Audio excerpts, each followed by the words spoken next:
ஆமென். ஹல்லேலூயா.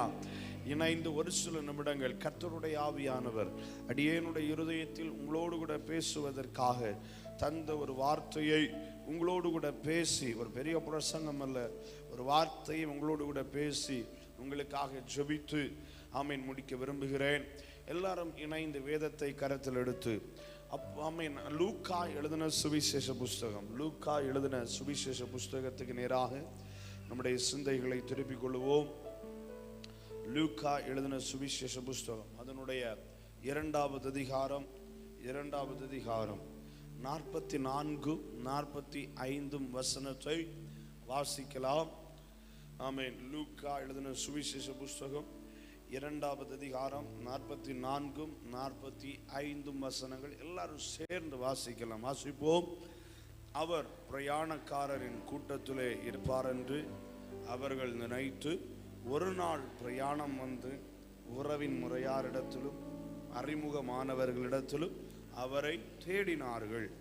காணாததினாலே அவரை தேடிக்கொண்டே எருசலேமுக்கு திரும்பி போனார்கள். ஹல்லேலூயா. ஆமென்.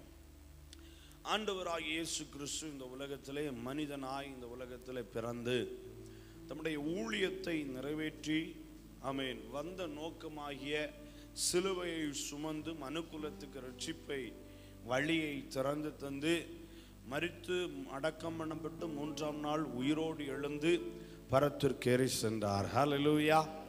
ஆகையினால் நமக்கும் ஒரு நம்பிக்கை உண்டு, மரணத்தை நாமும் ஜெயிக்க முடியும். எத்தனை பேர் கரங்களை உயர்த்தி ஆமேன் சொல்றீங்க?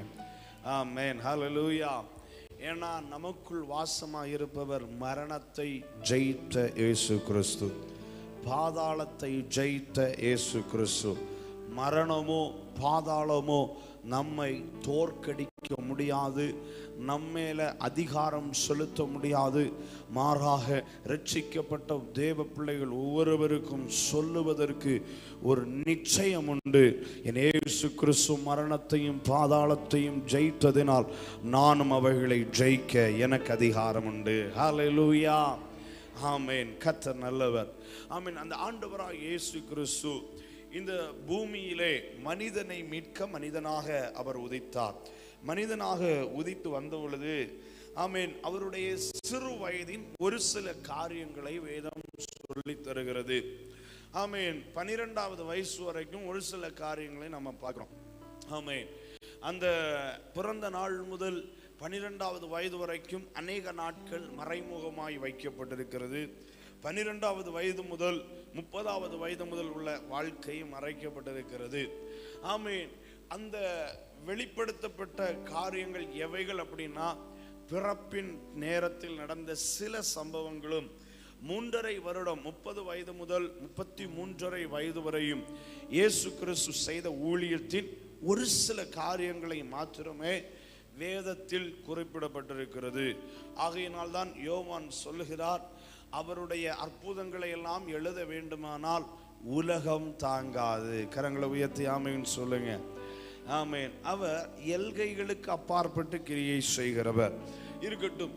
பாருங்க, அந்த சிறு வயதில் ஆண்டவராகிய இயேசு கிறிஸ்து இந்த பூமியிலே பிறந்த பொழுது ஆமென் சாஸ்திரிகள் வந்து வணங்குகிறார்கள், மேய்ப்பர்கள் வந்து வணங்குகிறார்கள். 8ஆம் நாளிலே விருத்த சேதனம் பண்ணப்படுவதற்காக, அதாவது முறைமையின்படியே தேவாலயத்துக்கு கொண்டு செல்லுகிறார்கள். தேவாலயத்துக்கு கொண்டு செல்லுகிற பொழுது நல்லா கவனிக்கணும். ஆமீன். 2 பேர் சந்திக்கிறாங்க. அன்னாள் என்கிற ஒரு பேர் கொண்ட ஒரு ஸ்திரீ சந்திக்கிறாள். 2 சிமியோன் என்னும் பேர் கொண்ட ஒரு முதியவர் அங்கே சந்திக்கிறதை பார்க்க முடிகிறது. ஆமீன். இந்த சிமியோனை குறித்து ஒரு காரியத்தை சொல்லி அப்படி முன்னால போறேன். சிமியோன், இந்த சிமியோன் ஆண்டவருடைய ஆமீன் ஆண்டவராய் இயேசு கிறிஸ்துவை தேவாலயத்தில் சந்திக்கிற பொழுது ஒரு காரியத்தை சொல்றா, உம்முடைய இரட்சண்யத்தை என் கண்கள் கண்டது, இப்பொழுது அடியேனை சமாதானத்தோட போக விடுகிறீர். ஆமீன். அந்த வார்த்தையை பார்த்தீங்களா? அங்க என்ன சொல்லுகிறார்? என்ன இப்ப என்ன செய்கிறீர்? எனக்கு பெர்மிஷன் தந்திருக்கிறீங்க போகிறதற்கு, அடியேனை போக விடுகிறீர் அப்படின்னு சொல்லி அவர் ஆண்டவரை மகிமைப்படுத்துகிறதை பார்க்க முடிகிறது. ஆமென். இங்கே அழகா சொல்லுகிறார் அந்த 29வது வசனத்தில், ஆண்டவரே உமது வார்த்தையின்படி உமது அடியேனை இப்பொழுது சமாதானத்தோட போக விடுகிறீர். காரணம் என்ன? ஏசாயாவின் தீர்க்கதரிசன புஸ்தகத்தில் நல்லா கவனிக்கணும். இது சரித்திர சம்பந்தமான ஒரு விஷயத்தை சொல்லி அப்படி என் பிரசங்கத்துக்குள்ள போறேன். ஆமென். ஏசாயாவின் தீர்க்கதரிசன புஸ்தகத்தில் தீர்க்கதரிசியாகிய ஏசாயா கர்த்தரால் ஏவப்பட்டு ஒரு வார்த்தை சொல்றார்.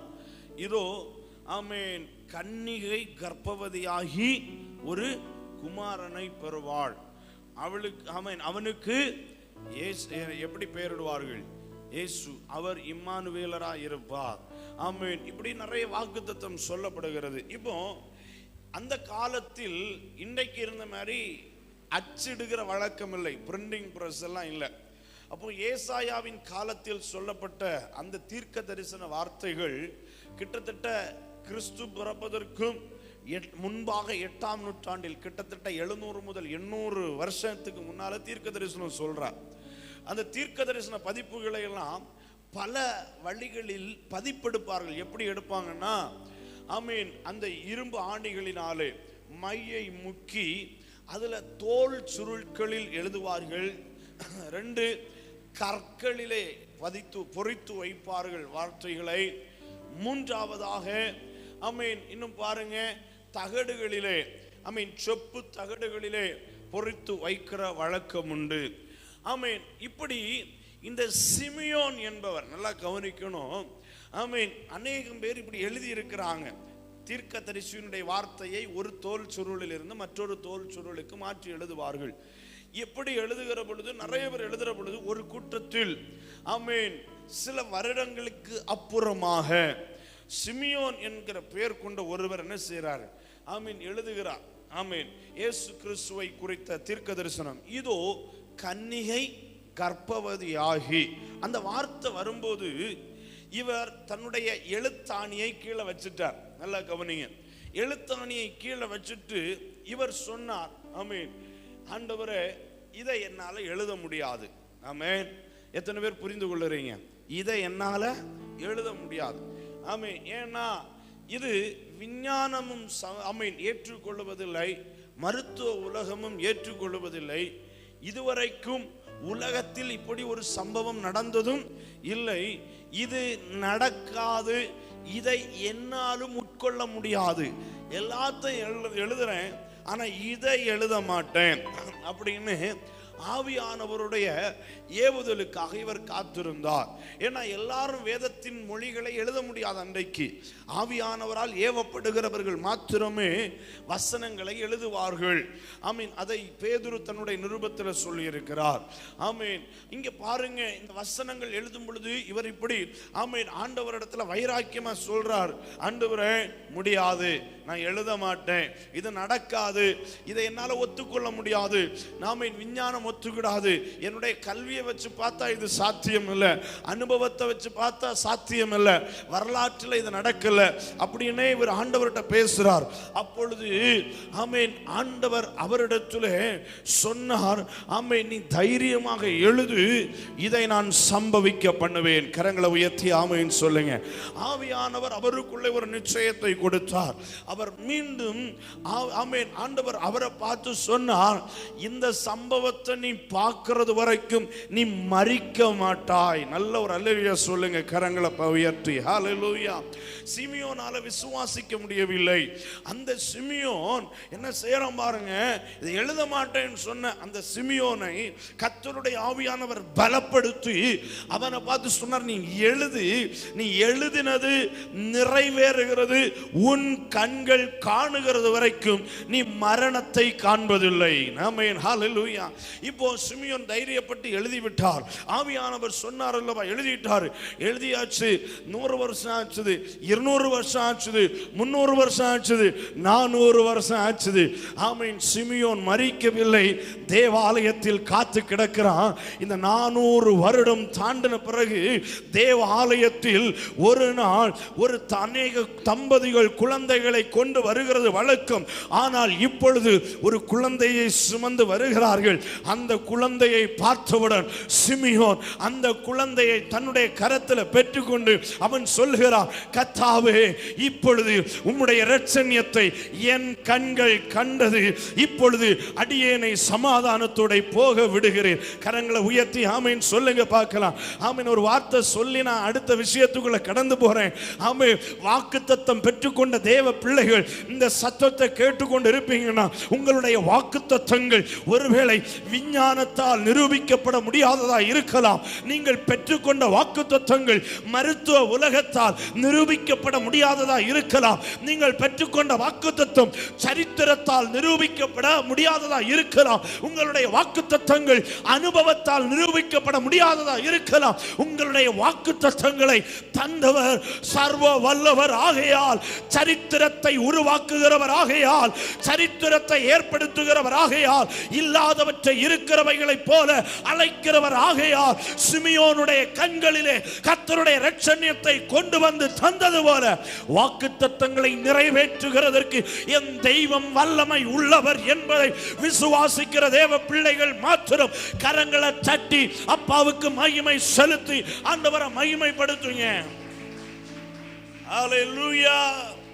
சிமியோன் சொன்னார், இது நடக்காது. அவர் சொன்னார், இது நடக்கிறது வரைக்கும் நீ மரணத்தை காண மாட்ட. அப்பதான் ஆமென். மரிக்கிறதுக்கு ஆசைப்பட்டு எவ்வளவு நாள் இந்த வேதனையோட இருக்கிறது. நாம கூட பாடல்ல பாடுகிறோம் இல்லையா? ஆமென். என்றைக்கு இந்த கண்ணீர் மாறும் என் வாழ்க்கையில? ஆமென். என்று மாறுமோ இந்த கண்ணீர்? என்றைக்கு மாறுமோ இந்த வேதனை?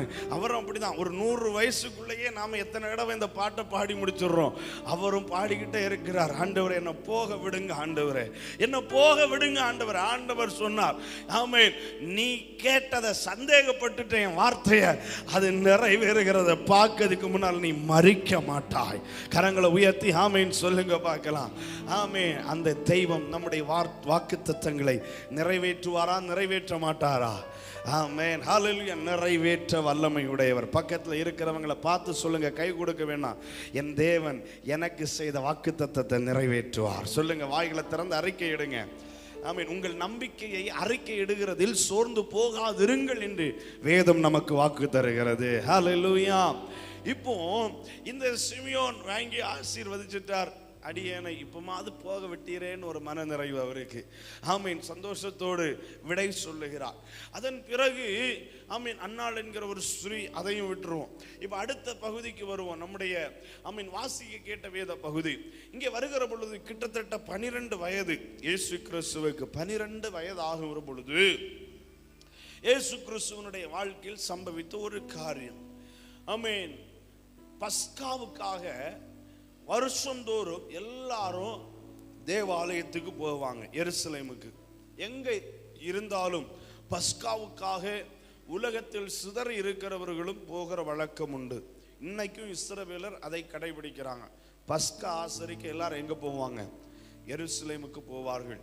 ஆமீன். நம்ம நாட்டில் கூட நிறைய யூதர்கள் இருக்கிறாங்க, நிறைய பேர் போயிட்டாங்க பெர்மனண்டா. ஒரு சிலர் இங்கே இருக்கிறாங்க. ஆமீன். நான் ஒரு முறை ஆமீன் கொச்சி மட்டாஞ்சேரி பக்கத்தில் இருக்கிற யூதர்கள் ஃபேமிலி, அவங்கள பார்க்குற பொழுது அவங்க வீட்டில் ஒரே ஒரு ஆள் இருந்தாங்க. கேட்டோம், ஆமீன், வேற எல்லாரும் எங்க அப்படின்னு கேட்டா அவர் சொன்னார், பஸ்கா ஆசரிக்க எருசலேமுக்கு போயிருக்கிறாங்கன்ட்டு. ஹல்லேலூயா. இப்போ பஸ்கா ஆசரிப்பதற்காக அவர்கள் எருசலேமுக்கு போகிறது வழக்கம்.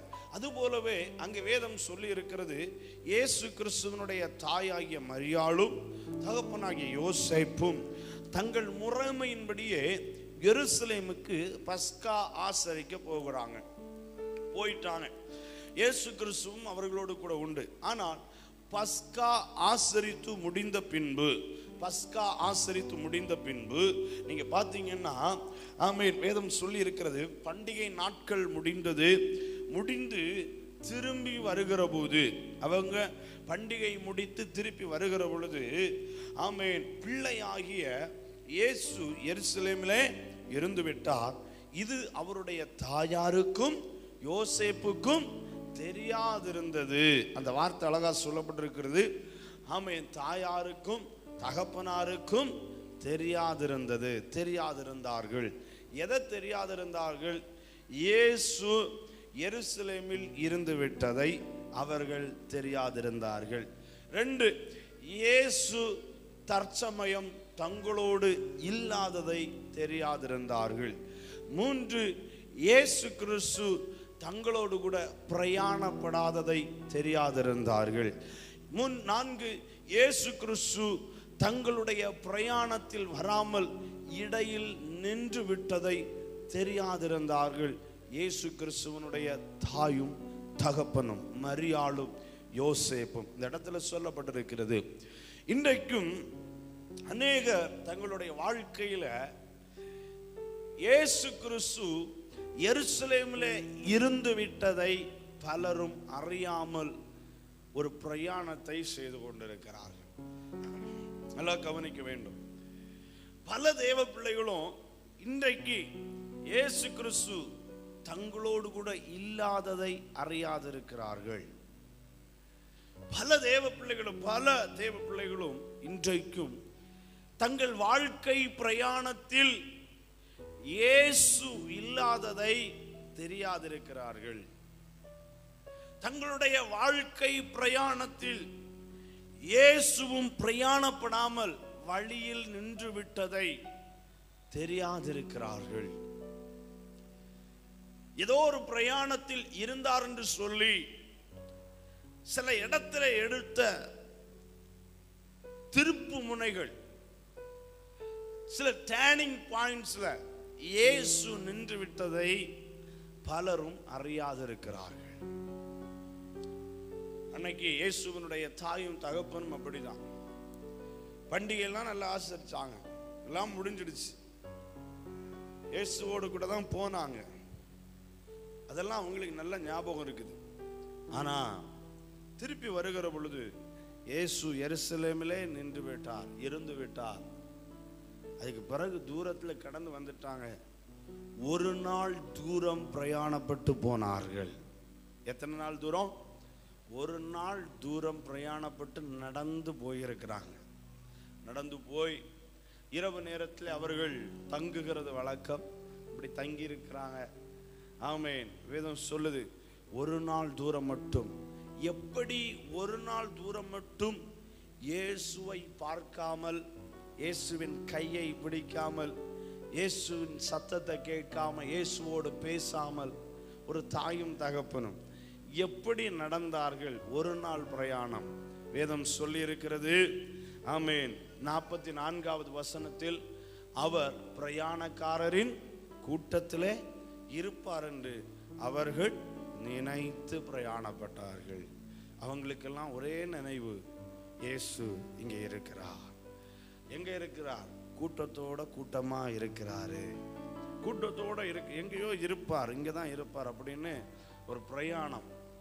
ஒருவேளை நம்ம நாட்கள்ல இந்த தகப்பனும் தாயும் இருந்திருப்பாங்கன்னா எல்லாரும் குறை சொல்லியிருப்பாங்க அவங்கள. ஒரு இடத்துக்கு ஒரு டூர் போறீங்க, வருஷத்துக்கு ஒருக்கா இப்படி போவாங்க. இவங்க போறீங்க, போயிட்டு வரும்போது உங்க வண்டியில உங்க பிள்ளைங்க இல்லை, திருப்பி வந்துட்டீங்க. ஊர் உலகம் நம்மளை பத்தி என்ன சொல்லும்? ஊர் உலகம் நம்மளை பத்தி என்ன சொல்லும்? இல்லை, நான் நினைச்சேன் இங்கே வண்டிக்குள்ளதான் எங்கேயோ இருப்பாருன்னு நினைச்சேன், நினைச்சுக்கிட்டே வந்தேன். உலகம் அதை சம்மதிக்காது. நம்மளை பார்த்து என்ன சொல்லுவாங்க? பொறுப்பு இல்லாதவர்கள், கடமை உணர்வு இல்லாதவர்கள், அக்கறை இல்லாதவங்க, இப்படி பல வார்த்தை இன்னும் சொல்லுவாங்க. இப்படிதான் சொல்லுவாங்க. ஆனா பாருங்க, இங்க ஒரு தாயும் தகப்பனும் ஒரு நாள் பிரயாணப்பட்டு இருக்கிறாங்க. நினைத்து கொண்டே பிரயாணப்பட்டார்கள். இருப்பாங்க, இயேசு இருப்பார் பிரயாணக்காரரின் கூட்டத்தில், எங்கேயோ இருப்பார். நம்ம அந்த ஃபேமிலியோட இருப்பார், அவர் இந்த ஃபேமிலியோட இருப்பார், இல்லை அந்த பிள்ளைகளோட இருப்பார், இந்த பிள்ளைகளோட இருப்பார், நினைச்சுக்கிட்டே நடக்கிறாங்க. இன்னைக்கும் ஆவியானவர் தெளிவாய் இந்த இடத்துல வெளிப்படுத்துகிறார். பலருடைய வாழ்க்கையில இயேசு என்றைக்கோ நின்று விட்டார். இயேசு எருசலேமிலே இருந்து விட்டார். அது தெரியாம இன்னைக்கும் ஒரு பிரயாணத்துல நாம இருக்கிறோம். பிஸியா பிரயாணப்படுறோம், தொடர்ச்சியாய் பிரயாணப்படுறோம், நினைத்து கொண்டே பிரயாணப்படுறோம். எப்படி? இயேசு இருக்கிறார். இயேசு என் கூட தான் இருக்கிறார். இயேசு என் கூட தான் இருக்கிறார். நான் பைபிள் வாசிக்கிறேன், நான் ஜெபம் பண்றேன், நான் ஆலயத்துக்கு போறேன், அபிஷேகம் பெற்றிருக்கிறேன், இயேசு என்னோட கூட உண்டு, இயேசு என்னோட கூட உண்டு, இயேசு என்னோடு கூட உண்டு. அப்படியே சொல்லி சொல்லியே நாம பிரயாணப்படுறோம். கூட்டத்தோடு அவர் எங்கேயோ இருக்கிறார். நாம் கூட்டத்தோடு ஆராதிக்கிற பொழுது அவர் இருக்கிறது மாதிரியே ஒரு ஃபீலிங் இருக்குது, அவர் இருக்கிறது மாதிரியே ஒரு பிரசன்னம் இருக்குது, அவர் எங்கேயோ இருக்கிறது மாதிரியே நான் உணர்றேன். நான் கூடி ஜெபம் பண்ற போது அங்கே ஏதோ ஃபீல் பண்றேன், நான் இயேசு இருக்கிறது மாதிரி ஒரு நினைப்பிலேயே பிரயாணப்படுகிற ஒரு வாழ்க்கை இருக்கிறதை பரிசுத்த ஆவியானவர் இன்றைக்கு காண்கிறார். இயேசு கிறிஸ்துவின் தாயும் தகப்பனும் வேதம் சொல்லி இருக்கிறது, அவர்கள் தெரியாதிருந்தார்கள். ஆனா இயேசு எங்கேயே நின்று விட்டாராம், எருசலேமில். இவங்க எங்க இந்த பிரயாணத்தை தொடங்கினாங்களோ அந்த இடத்திலேயே இயேசு இருந்து விட்டார். பிரயாணம் தொடங்கும் பொழுதும் அவர் இல்லை, பிரயாணப்படுகிற பொழுதும் அவர் இல்லை. ஒரு நாள் முழுக்க இயேசு அவர்களோடு இல்லை. ஆனால் வேதம் சொல்லுது, still they were not knowing, அவர்கள் அறிந்திருக்கவில்லை, தெரிந்திருக்கவில்லை, அவர்களுக்கு தெரியாது. ஆமென். இயேசு எங்களோடு இல்லை என்று உணர்வற்றிருந்தார்கள். அவங்க நினைச்சுக்கிட்டே வாழ்க்கையை ஓட்டினாங்க. எப்படி? இயேசு இருக்கிறார், இயேசு இருக்கிறார், இயேசு இருக்கிறார், இயேசு எங்களோட கூட இருக்கிறார், அந்த நினைவிலேயே வந்தாங்க. இன்னைக்கு எத்தனை பேர் சொல்ல முடியும், என்னோடு கூட இயேசு உண்டு அப்படின்னு, என் குடும்பத்தோட இயேசு உண்டு அப்படின்னு திட சாட்சியாக சொல்ல முடியுமா நம்மால? கலாத்திய சபையை குறித்து வேதம் சொல்லுது. கலாத்திய சபைக்கு நிருபம் எழுதுகிற பொழுது பவுல் எழுதுகிறார், என் சிறு பிள்ளைகளே, கிறிஸ்து உங்களுக்குள் மறுபடியும் உருவாகும் அளவும் நான் மறுபடியும் கற்ப வேதனைப்படுகிறேன். ஒரு கேள்வி, நிருபத்தை சபைக்கு எழுதணும்னா சபைக்கு இயேசு என்னும் சுவிசேஷம் பிரசங்கிக்கப்பட்டிருக்க வேண்டும். அந்த பிரசங்கத்தினாலே இயேசு இந்த சபைக்குள் வாசம் பண்ணுகிறவராய் இருந்திருக்க வேண்டும். ஆனால் இன்றைக்கு இத்தனை நாட்கள் ஆன பிறகு அப்போஸ்தலன் திருப்பி ஒரு கேள்வி கேட்கிறார், சொல்லுகிறார், நான் மீண்டும் கர்ப்ப வேதனைப்படுகிறேன். எதற்காக? உங்களுக்குள் கிறிஸ்து உருவாக வேண்டும் என்று. உங்களுக்குள்ள இயேசு மீண்டும் உருவாகணும் அப்படின்னு அர்த்தம் என்ன? உங்களுக்குள்ளே இப்பொழுது கிறிஸ்து இல்லை. உங்களுக்குள் உருவான இயேசு இன்றைக்கு உங்களுக்குள் இல்லை. உங்களுக்குள்ளே வாசமனின இயேசு உங்களுக்குள் இப்பொழுது இல்லை. அவர்கள் அதை தெரியாதிருந்தார்கள். அறியாமல் இருந்து கலாத்திய சபை அப்படியே வாழ்ந்துட்டு வந்தாங்க. எங்களுக்கும் எல்லாம் இருக்குது, நாங்களும் நல்லா தான் இருக்கிறோம். அந்த சபையை பார்த்துதான் ஆமென் ஆண்டவர் அழைத்தார், புத்தியினமான கலாத்தியரே, புத்தி இல்லாத கலாத்தியரே, நீங்கள் இவ்வளவு புத்தியினர்களா? ஆவியில் ஆரம்பம் பண்ணின நீங்கள் இன்னைக்கு மாம்சத்துல ஓடுறீங்க, மாம்சத்தை நம்பி ஓடுறீங்க, மாம்சத்தை நம்பி பிரயாசப்படுறீங்க. ஆவியானவரை நம்பி வாழ வேண்டிய கிறிஸ்தவ வாழ்க்கை, இயேசுவை நீங்கள் இழந்து போய் இன்றைக்கு மாம்சத்தில் ஓடிக்கொண்டிருக்கிறீங்க. மாம்சத்தில் முடிவு பெற போகிறீர்களோ என்று கலாத்திய சபையை பார்த்து ஆண்டவர் கேட்கிறார் கேள்வி. அன்றைக்கு எருசலேமிலிருந்து பிரயாணப்பட்டு வருகிற பொழுது மரியாளும் யோசேப்பையும் குறித்து வேதம் சொல்லி இருக்கிறது. அவர்கள் தெரியாதிருந்தார்கள். எதை? இயேசு எருசலேமில் இருந்து விட்டதை. தாங்கள் பிரயாணம் பண்ணுகிற நேரம் முதல் இயேசு தங்களோடு வருகிறதை நிறுத்திவிட்டதை அவர்கள் தெரியாதிருந்தார்கள். தெரியாதிருந்தார்கள். காரணத்தை பார்த்தீங்கன்னா அவங்க நினைச்சுக்கிட்டே போறாங்க. ஏன்? அதனுடைய அர்த்தம் என்ன? அந்த 44வது வசனத்தை ஒரு விசை வாசியுங்கள், பார்க்கலாம். அவர் பிரயாணக்காரரின் கூட்டத்திலே இருப்பார் என்று அவர்கள் நினைத்து ஒரு நாள் பிரயாணம் வந்து உறவின் முறையாரிடத்திலும் அறிமுகமானவர்களிடத்திலும் அவரை தேடினார்கள். இப்போ ஏன் அப்படின்னா, இவங்க கூட்டத்தோட போறவங்களா இருந்தாங்க. கரங்களை உயர்த்தி ஒரு அல்லேலூயா சொல்லுங்க. அதாவது பிரயாணக்காரரின் கூட்டத்தில் இருப்பார்னு நினைச்சிட்டு எப்படியும் எல்லா ஜனமும் இந்த கூட்டமா போறாங்களே, இந்த கூட்டத்துல இருந்து யாரும் தப்ப மாட்டாங்க, அதனால இயேசுவும் உள்ளத்தான் இருப்பார்னு போற கூட்டத்தோட கூட்டமா போறவங்களா இருந்தாங்க இவங்க. எருசலேமை விட்டு பண்டிகை நாட்கள் முடித்து தங்கள் அலுவல்களுக்கும் தங்கள் இல்லங்களுக்கும் தங்களுடைய சொத்துக்களை தேடியும் தங்கள் பணத்தை தேடியும் தங்களுடைய வாழ்வாதாரங்களை தேடியும் தங்களுடைய எல்லா காரியங்களை தேடியும் தங்கள் சுயத்தை தேடியும் ஓடுகிற ஒரு கூட்டம். ஏதோ கடமைக்கென்று எருசலேமில் வந்து அவன் பண்டிகையை முடித்துவிட்டு போகிற கூட்டம், விரைவாய் ஓடுகிற கூட்டம் இது. இந்த பிரயாணக்காரரின் கூட்டத்தோடு அவர்கள் பிரயாணப்பட்டு நினைத்துக் கொண்டிருக்கிறார்கள், இந்த பிரயாணத்திலிருந்து ஒருவரும் தப்ப முடியாது, இந்த கூட்டத்திடத்திலிருந்து ஒருத்தரும் தப்ப முடியாது, இந்த கூட்டத்துக்குள்ளே நாங்கள் பிரயாணப்படுகிறது போலவே இயேசுவும் இந்த கூட்டத்தில் இருப்பார் அப்படின்னு நினைக்கிறாங்க. போகிறவர்களோட கூட போயிட்டே இருந்தாங்க. யாத்திரை செய்கிறவர்களோடு யாத்திரை செய்து கொண்டிருந்தார்கள். அவர்கள் மிக வேகமாய் துரிதமாய் அவர்கள் வேகமாய் இந்த பிரயாணக்காரரின் கூட்டத்தோட பிரயாணப்படுகிறவர்களாக இருந்தார்கள்.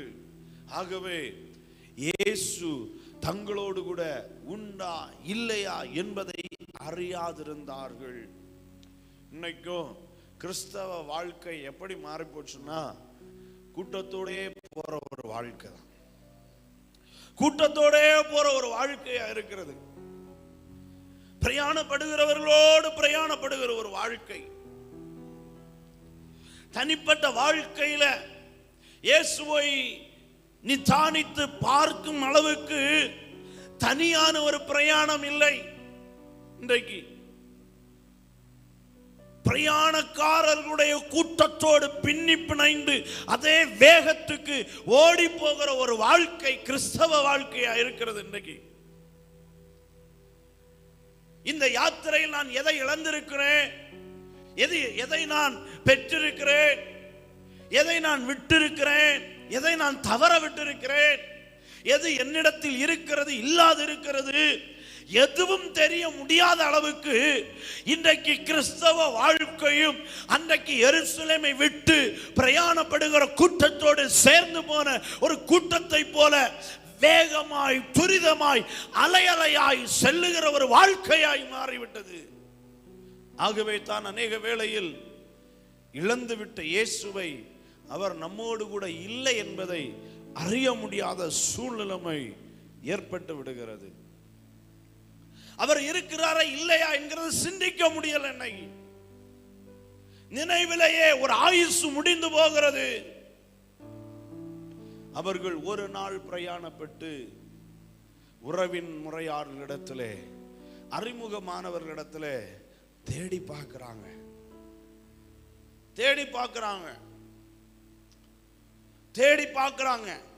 இயேசு எங்க எங்க எங்க எங்க தங்குற, ஒரு நாள் பிரயாணம் முடிஞ்சு தங்குற இடத்துல தேடி பார்க்கிறாங்க, அலசி பார்க்கிறாங்க, இல்ல. திருப்பி வர்றாங்க. 3 நாள் தேடினார்கள். எத்தனை நாள்? 3 நாள் அவரை தேடிக்கொண்டே இருக்கிறாங்க. காணாததினாலே அவரை தேடிக்கொண்டே எங்க வர்றாங்க? எருசலேமுக்கு திரும்பி போனார்கள். ஆமென். 46வது வசனம். 3 நாளைக்கு பின்பு 3 நாள் தேடி இருக்கிறாங்க. இயேசு இல்லாத 3 நாட்கள், இயேசு இல்லாத 3 காலங்கள், இறந்த காலம், நிகழ்காலம், வருங்காலம். தேடிக்கிட்டே திரிகிறாங்க. இது சம்பவித்த காரணம் என்ன தெரியுமா? கூட்டத்தோட கூட்டமாய் போனதுனால. இன்றைக்கு ஆவியானவர் நம்மிடத்தில் சொல்லுகிறார், கூட்டத்தோட கூட்டமா போறதில்ல கிறிஸ்தவ வாழ்க்கை. ஒவ்வொரு தனிப்பட்ட குடும்பமும் ஒவ்வொரு தனிப்பட்ட வாழ்க்கையும் தனித்து பிரயாணப்படுகிறது தான் கிறிஸ்தவ வாழ்க்கை. கரங்களை உயர்த்தி ஆமேன் சொல்லுங்க.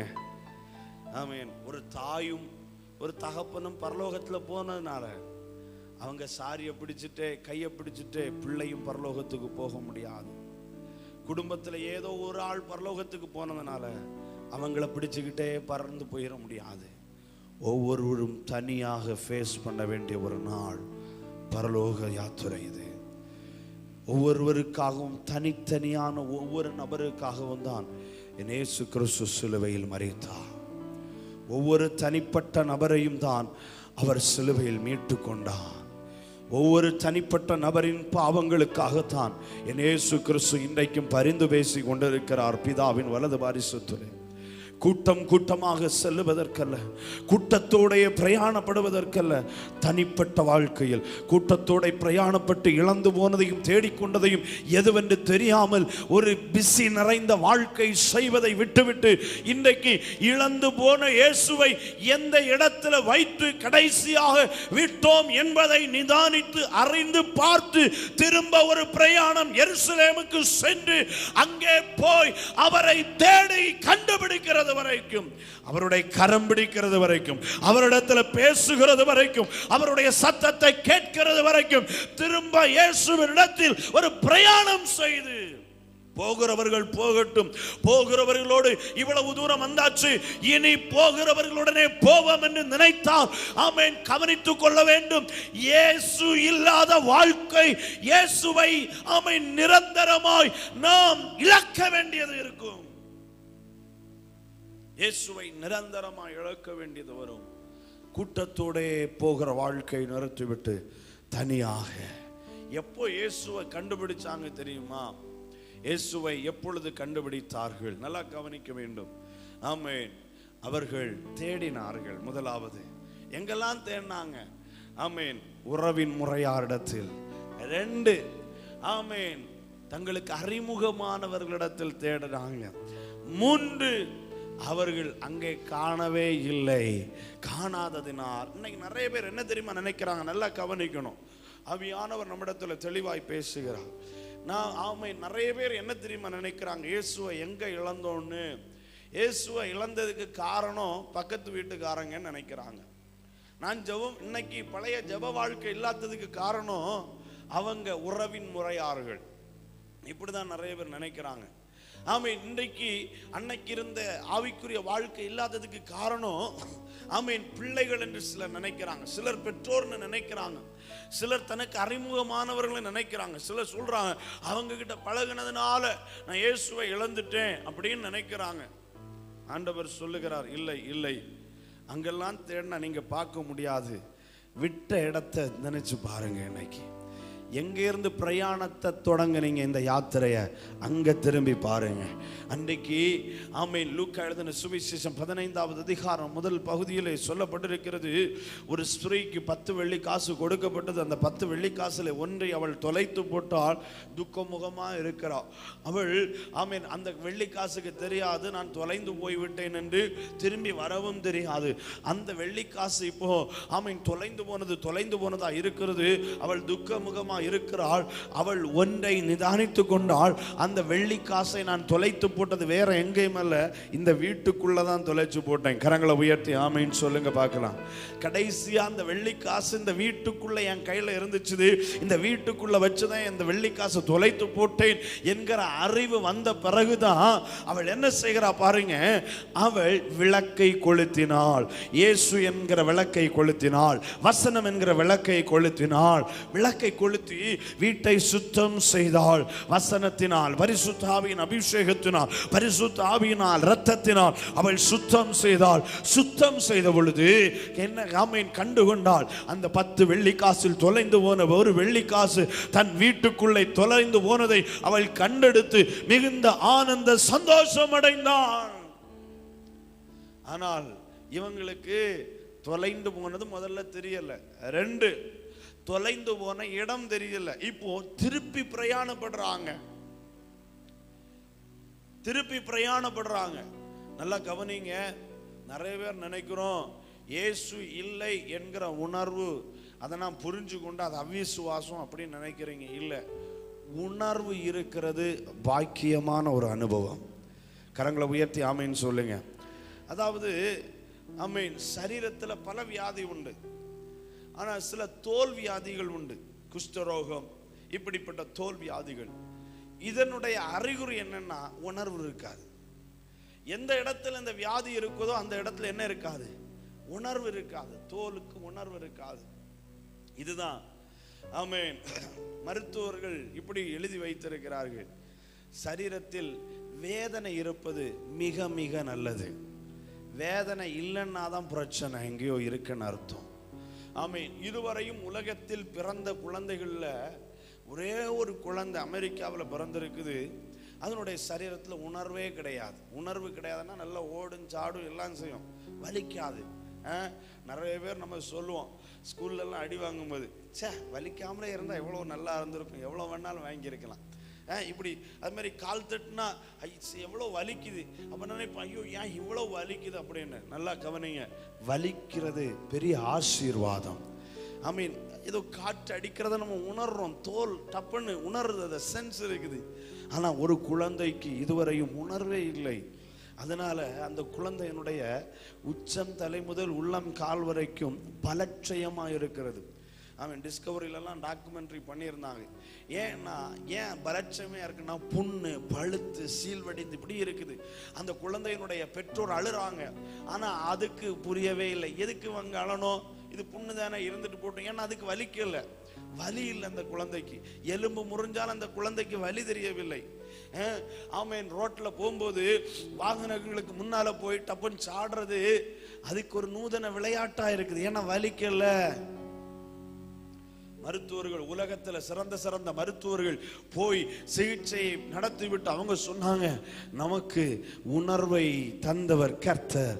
அந்த உணர்வு இருக்கிறது எவ்வளவோ பெரிய ஆசீர்வாதம். ஹல்லேலூயா.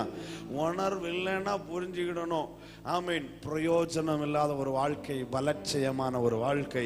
அதனால தான் ஏசாயா தீர்க்கதரிசி 1வது அதிகாரத்தில் எப்படி சொன்னார்? என் ஜனங்களோ அறிவில்லாமலும் உணர்வில்லாமலும் இருக்கிறாங்கன்னு பேச தொடங்கி கடைசி வரும்போது சொல்லுகிறார், ஆகவே என் ஜனங்களுடைய உள்ளங்கால் தொடங்கி உச்சம் தலை மட்டும் ஆமீன் நொதிக்கிற நினமா இருக்கிறது, பலட்சயமா இருக்கிறது. காயமும் வீக்கமும் நொதிக்கிற நினமும் ஆமீன் பெரிய பலட்சயமுமா இருக்கிறது. காரணம் உணர்வில்லை. ஆவிக்குரிய வாழ்க்கையில உணர்வு இருக்கணும். இயேசு கிறிஸ்துவை ஆமென் எங்கே வைத்து நாம் இழந்தோம், விட்டுவிட்டோம் என்கிற உணர்வு நமக்குள் இருக்குமானால் அது மிகப்பெரிய ஆசீர்வாதம். திரும்ப ஒரு பிரயாணத்தை செய்யறாங்க.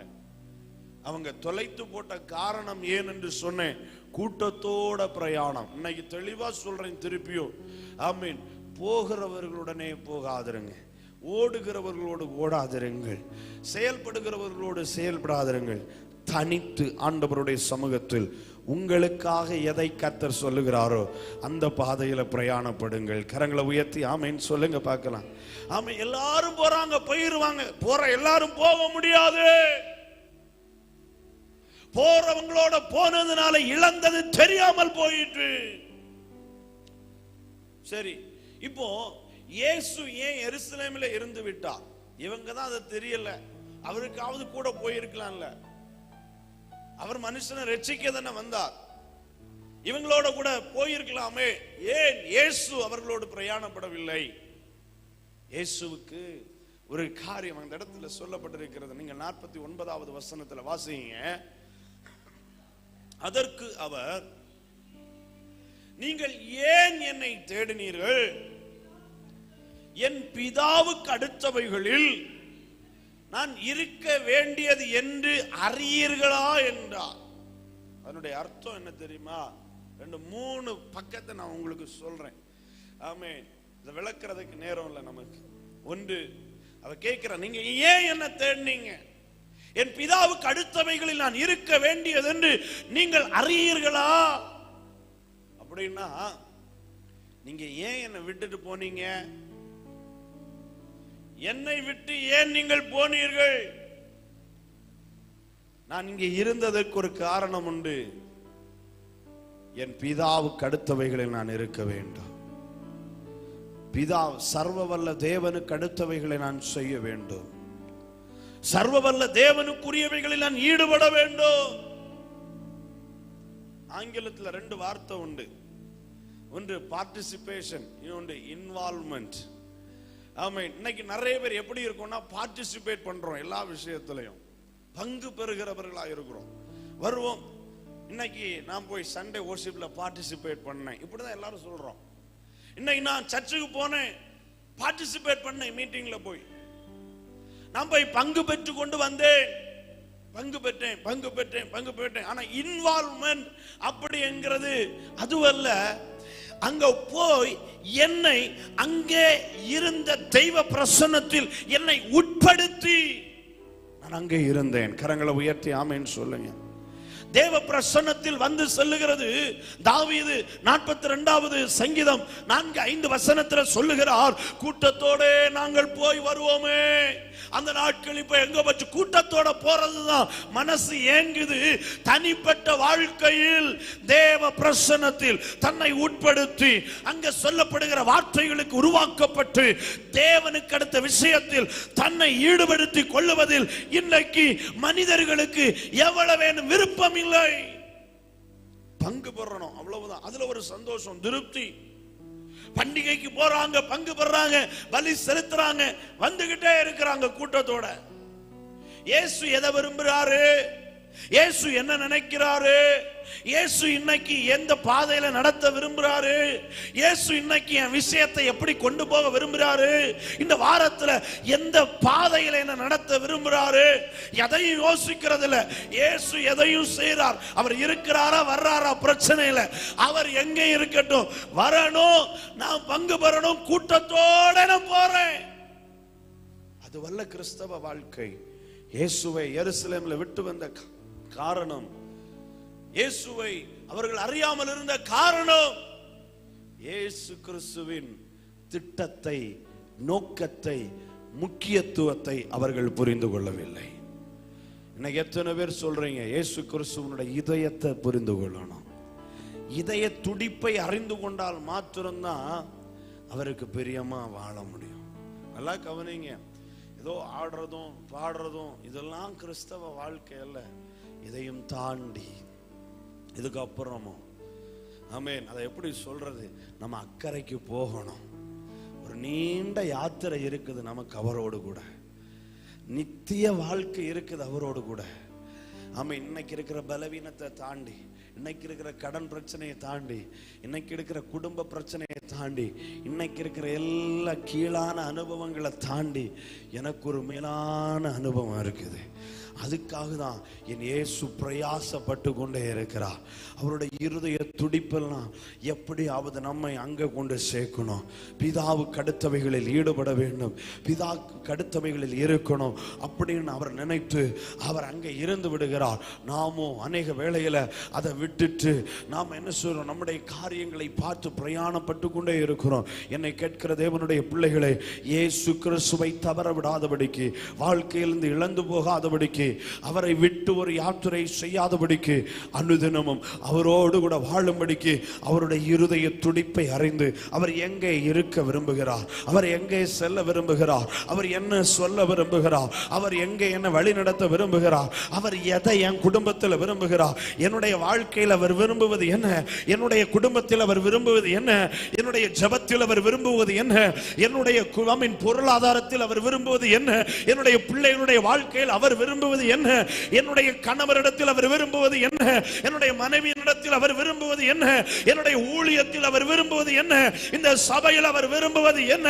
என்பதை தெரிந்து கொள்ளுகிறவர்களால் மாத்திரமே, அவருடைய இருதய துடிப்பை அறிந்து கொள்ளுகிறவர்களால் மாத்திரமே இயேசுவை விட்டு பிரியாத ஒரு வாழ்க்கை வாழ முடியும். ஹல்லேலூயா. எத்தனை பேர் சொல்றீங்க அவரோடு கூட தான் வாழணும்? ஒரே ஒரு வாழ்க்கை, அது என் இயேசுவுக்காக. ஒரே ஒரு வாழ்க்கை, அது அவரோடு கூட கடைசி வரைக்கும். அவரை விட்டு பிரிஞ்சிடக்கூடாது. இயேசுவின் தாயாகிய மரியாளும் தகப்பன் யோசேப்பும் தெரியாதிருந்தார்கள் இயேசுவை விட்டு பிரிந்ததை. அவர்கள் காணாதிருந்தார்கள். ஆமென். கடைசியா தேடி வந்தாங்க. 3 நாளைக்கு பிறகு இயேசுவை கண்டுபிடித்தாங்க. காரணம், அவர்கள் கூட்டத்தோட பிரயாணப்படுகிறவர்களாயிருந்தாங்க. கூட்டத்தோட நினைச்சுக்கிட்டே பிரயாணப்பட்டாங்க. ஆமென். 2, அவர் அங்க இருந்து விட்ட காரணம், அவர்களுடைய நோக்கம் வேற, இயேசுவினுடைய நோக்கம் வேற. இன்னைக்கு நம்ம நோக்கத்துக்கு அவரை வளைக்கிறதுக்கு ட்ரை பண்ணாதீங்க. அவருடைய நோக்கத்துக்கு என்னை ஒப்பு கொடுக்க முயற்சி எடுங்க. எத்தனை பேர் புரிந்து கொள்றீங்க இந்த செய்தியை? அவருடைய நோக்கம் வேற, மரியாள் யோசேப்பினுடைய நோக்கம் வேற, அவருடைய எதிர்பார்ப்பு வேற, இவர்களுடைய எதிர்பார்ப்பு வேற. ஆண்டவர் சொல்லுகிறார், உன் நினைவுகள் அல்ல என் நினைவுகள், என் வழிகளும் அல்ல உங்கள் வழிகள். வானத்துக்கும் பூமியிலிருந்து வானத்துக்கு எவ்வளவு உயரமோ அவ்வளவு உயரமாய் உன் நினைவுகளிலிருந்து என் நினைவுகளும், உன் வழிகளிலிருந்து என் வழிகளும் உயர்ந்திருக்கிறது. நம்ம திட்டம்லாம் எப்படி இருக்குன்னா பூமி, அவருடைய திட்டம் எப்படி இருக்குதான் வானம். எவ்வளவு கேப் பார்த்தீங்களா? இன்னைக்கு இந்த ஆவிக்குரிய செய்தியை புரிந்து கொள்ளுகிறவர்களுக்காக நான் கர்த்தரை ஸ்தோத்திரிக்கிறேன். அவரை நம்முடைய திட்டத்திற்குன்னு வளைக்கிறதை விட நம்மை அவருடைய திட்டத்திற்குன்னு உயர்த்த ஒப்பு கொடுக்கிறது ஆசீர்வாதமாக இருக்கும். ஹல்லேலூயா. அவருடைய திட்டத்தின்படி வாழுகிறவர்கள் கைவிடப்பட மாட்டார்கள். அவருடைய திட்டத்தின்படி வாழ ஒப்பு கொடுக்கிறவர்கள் வெட்கப்பட்டு போக மாட்டார்கள். அவருடைய திட்டத்திற்குன்னு ஒப்பு கொடுக்கிறவர்கள் இடிந்து போக மாட்டார்கள், அழிந்து போக மாட்டார்கள். அவர்கள் கட்டி எழுப்பப்படுவார்கள், அவர்கள் மகிமையில் பிரவேசிப்பார்கள். எந்த சத்துருவும் அவர்களை தடுக்க முடியாது, எந்த சத்துருவும் அவர்களை தடுக்க முடியாது. உலகத்தின் திட்டம் யோசேப்பை சிறைச்சாலையில் அடைப்பது, என் தேவனின் திட்டம் யோசேப்பை சிங்காசனத்தில் வைத்து உயர்த்தி அழகு பார்ப்பது. இத்தனை நாள் வரைக்கும் அவனை அடிச்சவனை அவனுக்கு முன்னால வணக்கம் சொல்ல வைக்கிறது பரலோகத்தின் திட்டமா இருந்துச்சு. உலகத்தின் திட்டம் நாமின் சாத்ராக் மேஷாக் அபேத்நேகோவை தீக்குள்ள போடுவது. பரலோகத்தின் திட்டம் அவர்களை அவர்களோடு கூட தீச்சூளையில வந்து நடனமாடி தேசத்துல உயர்த்தி வைப்பது. தானியேலை குறித்து உலகம் என்ன திட்டம் வைத்தது? சிங்கத்துக்கு சாப்பாட போடுறதுக்கு. ஆனா பரலோகம் அவனை குறித்து வைத்த திட்டம் சமஸ்த தேசங்களுக்கும் அவனை பெரும் தலைவனாக ஏற்படுத்துவது, உயர்த்தி வைப்பது. ஆமீன். எத்தனையோ வல்லரசு மாறினது, 3 வல்லரசு மாறின பொழுதும் தானியேலுடைய காரியம் ஜெயமா இருந்தது. எத்தனை பேர் இன்றைக்கு இதை புரிந்து கொள்ளுகிறீங்க? ஆமீன். நம்முடைய திட்டத்திற்கு தெய்வத்தை வளைக்க நினைப்பதை விட அவருடைய திட்டத்திற்கு நம்மை ஒப்பு கொடுப்பதே மேலானது. ஆகவேதான் அன்றைக்கு ஒரு தேவ மனிதன் ஜெபித்தான், ஆண்டவரே என்னை வளையும், ஆண்டவரே என்னை வளையும், ஆண்டவரே bend me O Lord, bend me Lord. Wales தேசத்தின் ஆமென் இரட்சிப்புக்காக எழுப்புதலுக்காக நடு மைதானத்தில் நின்று முழங்கால் படியிட்டு நள்ளிரவு வேளைகளில் ஜெபித்த ஒரு மனிதன் இப்படி சத்தமிட்டு சொன்னான், என்னை வளையும் ஆண்டவரே, என்னை வளையும். எதற்கு? உம் திட்டத்திற்கு ஏற்றபடி என்னை வளையும். அவருடைய திட்டத்துக்கு மாறாம இயேசுவோடு ஒரு பிரயாணம் பண்ண முடியாது. இன்றைக்கு எத்தனை பேர் சொல்றீங்க? ஒன்று, ஆமீன், கூட்டத்தோட போறதை நிற்பாட்டி விட்டு தனிமையில் அவரோடு கூட நேரத்தை செலவிட பழகுங்க. 2, நினைவில் வாழ்வதை விட்டு விட்டு அவரை தேட ஆரம்பிங்க. 3, அவருடைய நம்முடைய திட்டத்திற்கு அவரை வளைப்பதை நிறுத்திவிட்டு அவருடைய திட்டத்திற்கு என்னை ஒப்பு கொடுக்க தொடங்குங்க. நம்முடைய வாழ்க்கை ஆசீர்வாதமாகும், நம்முடைய பிள்ளைகளுடைய வாழ்க்கை நன்மையா இருக்கும், நம்முடைய குடும்பம் செழிக்கும். எனக்கு தெரியும், இந்த இடத்துல சத்தத்தை கேட்டு கொண்டிருக்கிற, தூரத்திலிருந்து இந்த சத்தத்தை கவனித்துக் கொண்டிருக்கிற ஒவ்வொருவருடைய வாழ்க்கையும் செழிக்கும். ஆமென். அவருடைய திட்டத்திற்கு ஒப்பு கொடுப்போம். அவர் வர காலமாயிற்று, இன்னும் வெகு காலம் அல்ல. அதற்குள்ளாக எப்படியாவது அவருடைய சித்தத்தையும் திட்டத்தையும் நிறைவேற்றி அவரோடு கூட ஆளுகை செய்வோம். அப்படி கண்களை மூடி ஆண்டவருடைய சமூகத்தில் ஒப்பு கொடுக்கலாம். முழங்கால் படியிடுகிறவர்கள் முழங்கால் படியிட்டு, எழுமி நிற்க முடிகிறவர்கள் எழுமி நின்று அவருடைய கரத்தில் ஒப்பு கொடுத்து, ஆண்டவரே உம்முடைய திட்டத்திற்குள்ளாக என்னை இழுத்து கொள்ளும் ஆண்டவரே, உம்முடைய திட்டத்திற்குள்ளாக என்னை வனைந்து கொள்ளும் ஆண்டவரே, என்னை உருவாக்கும், என்னை உருவாக்கும், என்னை உருவாக்கும் ஆண்டவரே. உம்முடைய திட்டத்திற்கு ஏற்றபடி அவன் கூட்டத்தோட போற ஒரு வாழ்க்கை வேண்டாம், எல்லாரும் செய்யறது போல செய்யற ஒரு வாழ்க்கை வேண்டாம், எல்லாரும் தொடங்குகிறது போல ஒரு தொடக்கம் எனக்கு வேண்டாம் ஆண்டவரே. தனிப்பட்ட வாழ்க்கையில் மோடு கூட கரம் பிடித்து நடக்கிற ஒரு வாழ்க்கை. ஒரு ஏனோக்கை குறித்து வேதம் சொல்லுது, அத்தனை தலைமுறையில எல்லாரும் பிறந்தார்கள், பிறப்பித்தார்கள், மரித்தார்கள். ஆனால் ஏனோக்கோ ஆமென் அவன் தேவனோட சஞ்சரித்து கொண்டிருந்தான், தேவனோட நடந்துட்டே இருந்தான் ஒரு மனிதன். எத்தனையோ மனிதர்கள், கோடி கோடி ஜனங்கள் இருந்தாங்க நோவாவின் காலத்துல வேதம் சொல்லுது, நோவாவுக்கோ கர்த்தருடைய கண்களில் கிருபை கிடைத்தது. நோவாவும் தேவனுடைய சஞ்சரித்து கொண்டிருக்கிறவனாயிருந்தான். எத்தனை பேர் இருக்கலாம்? கூட்டத்தோட கூட்டமா வேண்டாம், தனிப்பட்ட வாழ்க்கையில் தனித்து. ஆமென். எல்லாரும் எருசலேமை விட்டு போகிற யாத்திரையில் இருக்கும் பொழுது மரியாளும் யோசேப்பும் என்றைக்கு எருசலேமை பார்த்து திரும்பி வந்தாங்களோ அது அவங்களுக்கு ஆசீர்வாதமா இருந்துச்சு. எருசலேமை விட்டு போறது வரைக்கும் இயேசு இல்ல, திருப்பி ஒரு யாத்திரை எருசலேமுக்கு. நல்ல கண்ணீரோட ஒரு தீர்மானம் எடுத்துக்கொள்ளுங்க. ஓ தேங்க்யூ லோர்ட். உங்க திட்டத்தை எங்களுக்குள்ள வைங்க. உங்க சித்தத்தை அறியணும், உங்க இருதய துடிப்பை அறியணும், உங்க இருதய சத்தத்தை கேட்கணும். ஓ கண்ணீரோட ஆண்டவருடைய சமூகத்துல கவர்ந்து கொள்ளு, இழுத்து கொள்ளும், உருவாக்கிடும், என்னை பயன்படுத்தும். கவர்ந்து கொள்ளு, இழுத்து கொள்ளும், உருவாக்கிடும், என்னை பயன்படுத்தும்.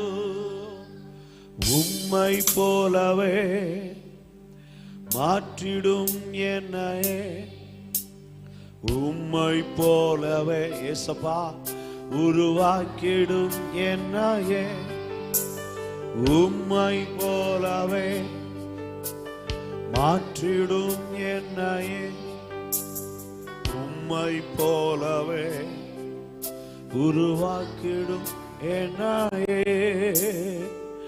உலகமெல்லாம் மாயையா, நீர் மட்டுமே நிலையானவர். உலகமெல்லாம் மாயையா, நீர் மட்டுமே நிலையானவர். உம் சித்தம் போல் என்னை உருவாக்கும், உம் திட்டம் போல் என்னை பயன்படுத்து. உம் சித்தம் போல் என்னை உருவாக்கும், உம் திட்டம் போல் என்னை பயன்படுத்து. கவர்ந்து கொள்ளு, இழுத்து கொள்ளும், உருவாக்கிடும், என்னை பயன்படுத்து. கவர்ந்து கொள்ளு, இழுத்து கொள்ளும் ராஜா, உருவாக்கிடும், என்னை பயன்படுத்து. உம்மை போலவே மாற்றிடும் என்னையே, உம்மை போலவே உருவாக்கிடும் என்னை. சொல்லுவோம், உம்மை அப்பா மாற்றிடும், உம்மை உருவாக்கிடும் என்னையே. உம் வார்த்தையே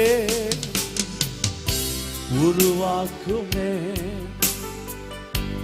உம் ஆவியே தினம் என்னை நடத்துமே. அப்பா உம் வார்த்தையே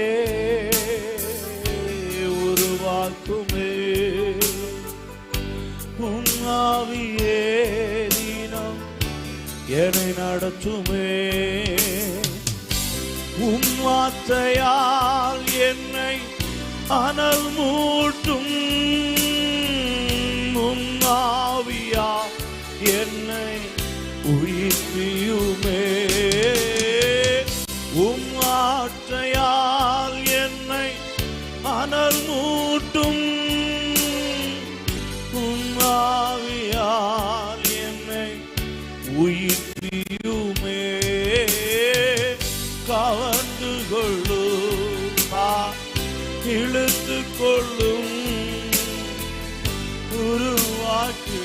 தெய்வமே பயன்படுத்து,